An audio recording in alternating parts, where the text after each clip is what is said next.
बातमी येते दरोड्याच्या संदर्भातली पुण्यातून। पुण्याजवळच्या सोमाटणे फाट्याजवळ धामणे गावामध्ये दरोडा पडलेला आहे। दरोडेखोरांच्या हल्ल्यामध्ये तिघांचा मृत्यू झालाय तर दोघे जखमी झालेत। नाजिम मुल्ला आमचे प्रतिनिधी आपल्या सोबत आहेत। नाजिम, नेमकी कधीची घटना आहे, काय अधिक माहिती मिळते? दीपक, सोमाटणे फाट्याजवळच्या धामणे गावामध्ये हा धक्कादायक प्रकार जो आहे तो या ठिकाणी घडलेला आहे।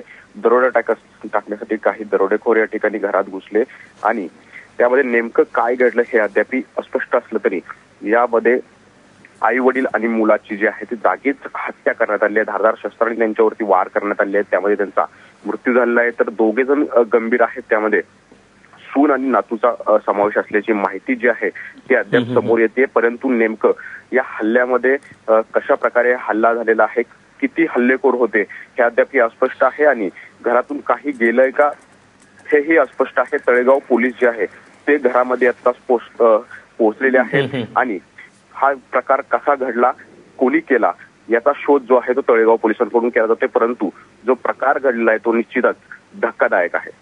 दीपक, निश्चितच तुझ्याकडनं ताजी माहिती घेत राहू। तुर्तास धन्यवाद दिलेल्या माहितीबद्दल।